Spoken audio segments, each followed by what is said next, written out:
Olá, tudo bem? Meu nome é João Bosco, sou professor de Física e vou apresentar agora o conteúdo Circuitos Elétricos.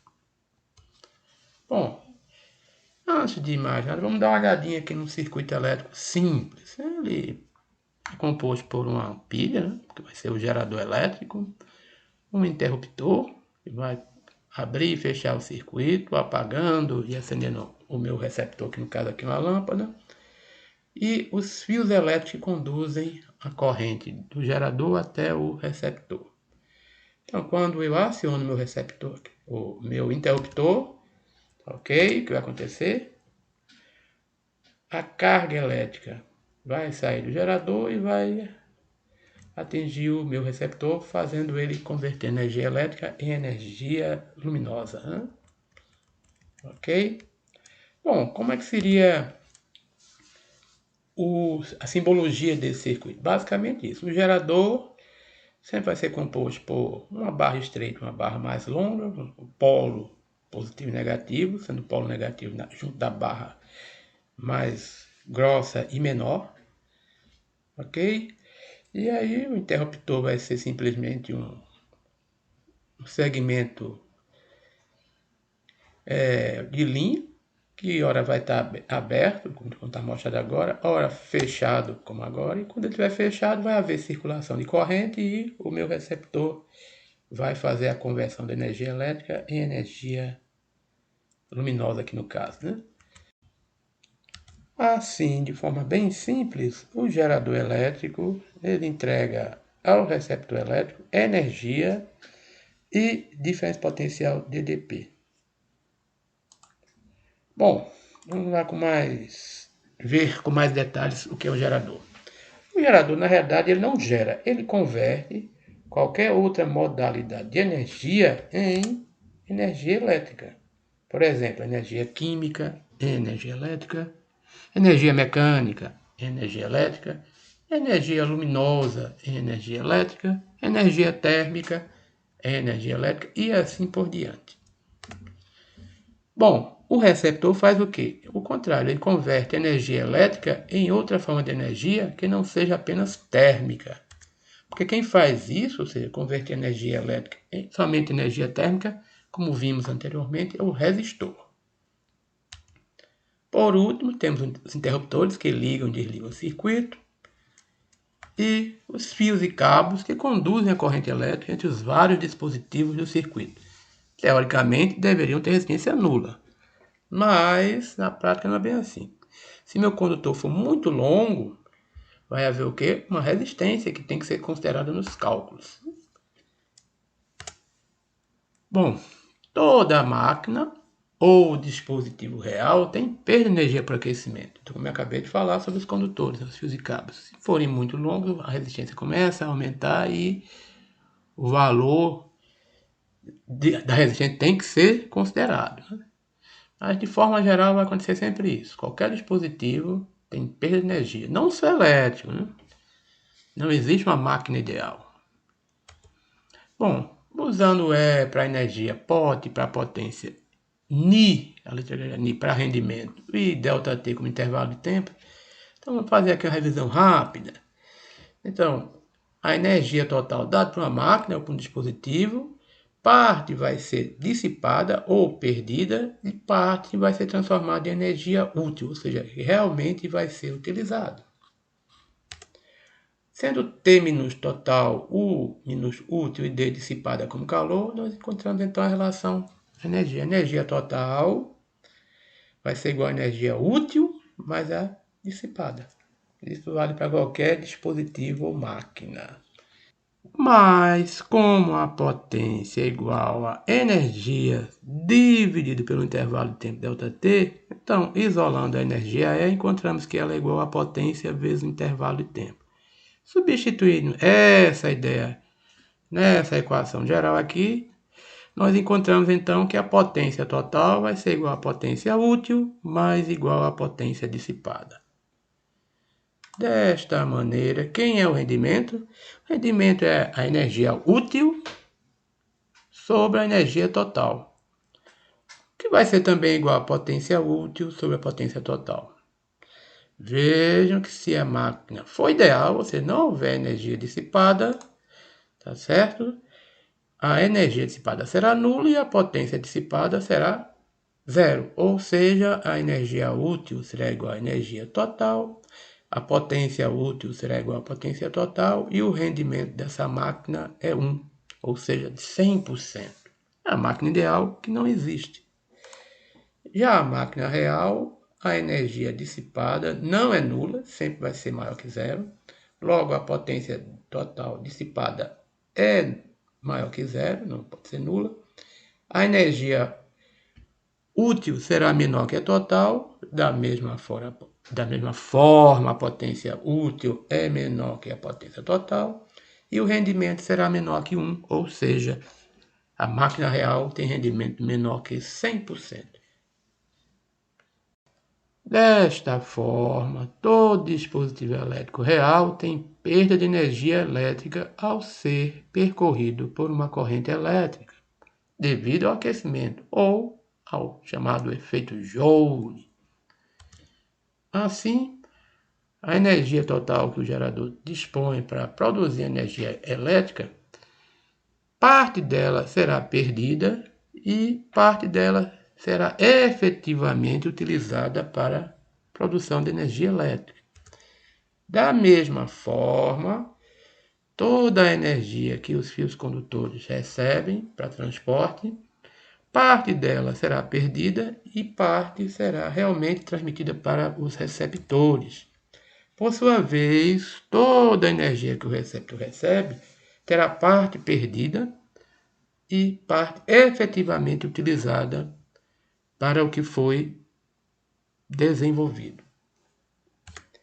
Ou seja, não importa qual é o dispositivo, a energia total será a energia útil mais a dissipada. A potência total será igual à potência útil mais a potência dissipada.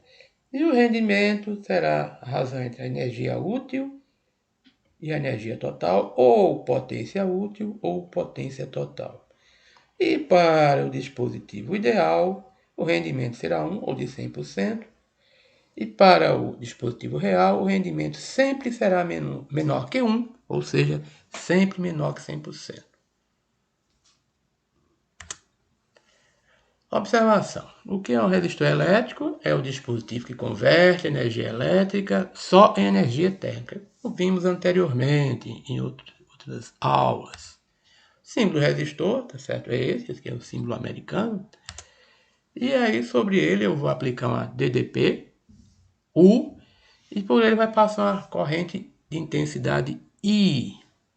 E ele vai dissipar uma potência POT. Nós vimos, então, que a relação entre a DDP, a resistência e a corrente é a primeira lei de Ohm, U igual a RI. E da mesma forma, a potência é igual a DDPU vezes a intensidade I. Juntando as duas equações, então, de forma geral, em um resistor, qual é a potência dissipada? A sua resistência vezes a intensidade da corrente que passa por ele elevado ao quadrado. Guardemos isso aqui para utilizar mais adiante. Bom, vamos agora trabalhar basicamente com um tipo de gerador, que é o eletroquímico, que produz corrente contínua. Ok? Ele é um sistema que converte energia química em energia elétrica, ou seja, vai haver uma reação química que vai produzir energia elétrica. E força eletromotriz, que vou chamar simplesmente de FEM, é a diferença potencial DDP medida em seus terminais quando ele não está sendo percorrido por nenhuma corrente elétrica, ou seja, quando o circuito está aberto. O símbolo do gerador elétrico real, tá certo? É esse aqui. Então, tem ele aqui com a resistência interna, tá certo? E observe que a intensidade de corrente ela circula do polo negativo para o polo positivo. E a força eletromotriz cujo símbolo é esse epsilon minúsculo. Bom, está aqui então. U vai ser a DDP nos terminais, Y vai ser a força eletromotriz, I a intensidade de corrente e R a resistência interna do gerador químico. Observe que para o gerador ideal, R, a resistência interna, será nula. Qual será então a equação do gerador? Bom, basta lembrar então que a DDP nos terminais do meu gerador vai ser U de AB. Mas eu posso pensar que U de AB é igual a quem? U de AC mais U de CB. Ou seja, U de AC é simplesmente a minha força eletromotriz. E U de CB é a queda de tensão no resistor R. Ou seja, a equação do gerador é simplesmente a força eletromotriz menos a queda de tensão no resistor, na sua resistência interna, R vezes I. Como é o gráfico dessa função aqui? Essa é a função do primeiro grau, né? Então, aqui trabalhar com duas situações. Quando o circuito estiver aberto, não é isso? A intensidade de corrente é zero e a DP nos terminais do meu gerador é epsilon simplesmente. Agora, quando eu estiver em curto circuito, ou seja, quando U for igual a zero, o que vai acontecer? Eu tenho uma intensidade de corrente de curto circuito. Como é que eu calculo esse valor? É só lembrar que U vai ser igual a zero, tá certo? Então, seja, zero é igual a epsilon menos RI, ou seja, a I de curto-circuito vai ser simplesmente epsilon sobre a resistência interna do meu gerador. Então, o gráfico passa a ser esse. É uma reta, tá certo? Com declividade negativa, que começa na força eletromotriz, U sendo igual à força eletromotriz, e vai caindo até chegar a zero. E quando, nesse momento, a intensidade de corrente elétrica é de curto-circuito, que é epsilon sobre R. E isso, é lógico, é o gráfico do gerador ideal. Para o gerador ideal, nós temos simplesmente que R é igual a zero, ou seja, a diferença potencial nos terminais do gerador é simplesmente sua força eletromotriz. Potências total, útil dissipada e o rendimento. Bom, nós sabemos que a tensão nos terminais do meu gerador é a força eletromotriz menos a resistência interna vezes a intensidade da corrente. A potência, tá certo? Será então a potência total, será igual a força eletromotriz vezes a intensidade de corrente elétrica. A potência dissipada será a potência dissipada no resistor, que como vimos anteriormente é R, a resistência dele, vezes a intensidade de corrente ao quadrado. E a potência útil será simplesmente a tensão nos terminais do gerador vezes a intensidade de corrente. E o rendimento? Potência útil sobre total, que nesse caso será aqui a tensão U vezes a corrente I sobre a força eletromotriz vezes a intensidade de corrente. Simplificando aqui, encontramos que o rendimento é igual a tensão U sobre a força eletromotriz epsilon. Máxima transferência de potência. Então, vou agora fazer assim, pegar o meu gerador e acoplar ele a uma resistência R maiúsculo. O que vai acontecer? Nós vamos então encontrar que a potência útil é igual a U vezes I, só é que quem vai ser U? U, como nós sabemos, é epsilon menos RI. Colocando aqui no lugar, encontramos então que a potência útil será epsilon vezes I menos R vezes I ao quadrado. E isso aqui é uma função de segundo grau, uma parábola, cujo gráfico é esse mostrado aqui. E assim, facilmente descobrimos que a potência útil máxima será aqui no vértice da parábola, tá certo? Como ela é simétrica, então o centro aqui, tá certo? Do vértice, o eixo horizontal do vértice será então a corrente de curto-circuito sobre 2, já que o ponto mais à direita é a corrente de curto-circuito. Por simetria, então, esse ponto central será ICC sobre 2. Só que já vimos que a ICC é igual a força eletromotriz pela resistência interna. Ou seja, para a potência útil máxima, a intensidade de corrente será epsilon sobre 2R. Ok? Que é a metade da corrente de curto-circuito. Colocando esse valor na expressão da tensão do gerador elétrico, encontramos que, para esse caso, a tensão nos terminais do gerador passa a ser a força eletromotriz sobre 2. Colocando esse valor novamente na expressão de U, encontramos que para a máxima transferência de potência, a resistência interna do gerador tem que ser igual à resistência externa do circuito. Ok? Evidentemente que não se deve nunca trabalhar nessa condição, porque vai forçar o gerador e o tempo de vida do gerador vai se esgotar rapidamente. Nunca se deve trabalhar nessa condição, uma condição de muito gasto de energia e dissipação de alta potência do gerador e que leva rapidamente à queima dele. Bom, e nesse caso, evidentemente, o rendimento é a tensão nos terminais sobre a força eletromotriz do gerador.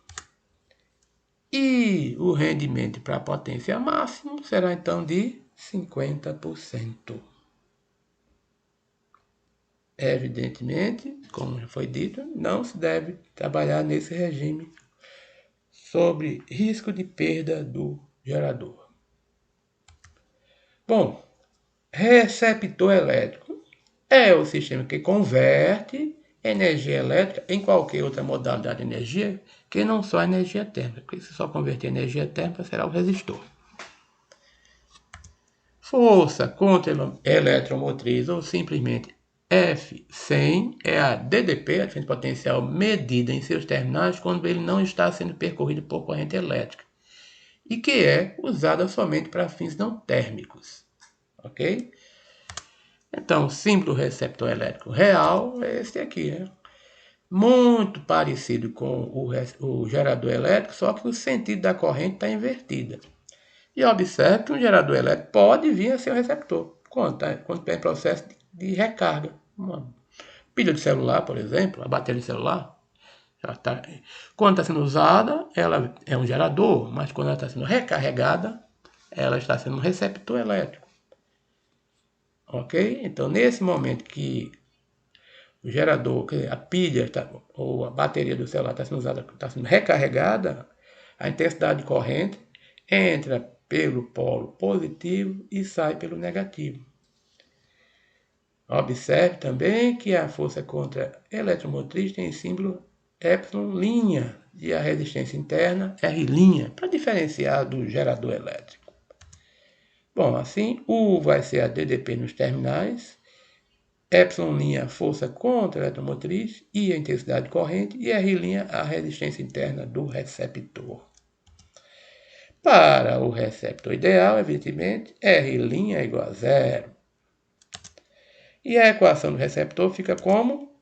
Aqui novamente nós temos que U é igual a U de AB. Colocando um pontinho Czinho aqui, nós temos que U vai ser igual a quem? A queda de tensão de A para C mais a queda de tensão de C para B. Só que agora positivo, né? Aqui realmente de A para C eu tive uma queda de tensão ε', né? Da força contra a eletromotriz. E outra queda de tensão devido à resistência interna R'. Então aqui, em vez de ser negativo como era para o gerador, fica sendo positivo para o receptor. O gráfico DDPU pela intensidade de corrente I para o receptor elétrico será simplesmente uma linha reta com inclinação positiva, porque agora está havendo uma soma aqui entre a força contra a eletromotriz e a resistência interna vezes a corrente. Evidentemente que esse é o gráfico do receptor real, porque para o receptor ideal, a resistência interna é nula e a diferença potencial nos terminais do receptor será sempre igual a força contra a eletromotriz. Potência total, útil, dissipada e rendimento do receptor elétrico. Então, Pela equação do receptor, nós temos que a DDP nos seus terminais é igual a força contra a eletromotriz mais sua resistência interna vezes intensidade de corrente. E a potência total será igual a quem? A diferença potencial pela intensidade de corrente. Ok? E a dissipada será R', né, resistência interna, vezes a intensidade de corrente ao quadrado, como já vimos. Sempre o resistor, a potência dissipada nele é sempre isso, a resistência dele vezes a intensidade ao quadrado da corrente que passa por ele. Então, assim, a potência útil é simplesmente a força contra a eletromotriz vezes a intensidade de corrente. O rendimento, então, será quem? A potência útil pela total, que é força contra a eletromotriz vezes a intensidade de corrente sobre a diferença potencial nos terminais vezes a intensidade de corrente. Simplificando aqui, encontrando finalmente que o rendimento é igual a quem? A força contra a eletromotriz sobre a DDP nos terminais do receptor. A associação de geradores. Então, quando eu tiver vários geradores, eu posso associar eles de várias maneiras, mas a mais comum, a mais importante, é em série. Normalmente, então, eu vou ter N geradores em série. Então, a força eletromotriz total vai ser simplesmente a soma de todas as forças eletromotrizes. E a resistência equivalente dessa associação será simplesmente a soma de todas as resistências internas dos geradores. Também é possível associar geradores em paralelo. Aqui, o ideal, tá certo, é que todos eles tenham a mesma força eletromotriz, porque senão alguns funcionarão como receptores.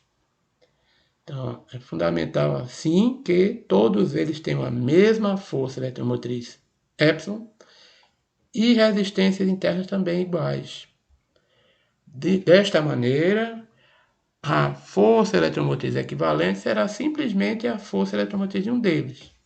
E a resistência equivalente será a resistência de um deles pelo total de geradores em paralelo.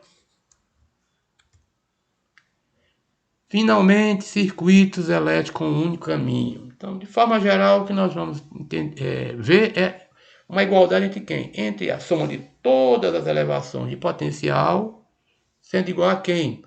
A soma das quedas de tensões não ômicas, mais a soma das quedas de tensões ômicas. Ou seja, do ponto de vista matemático, vamos utilizar essa expressão.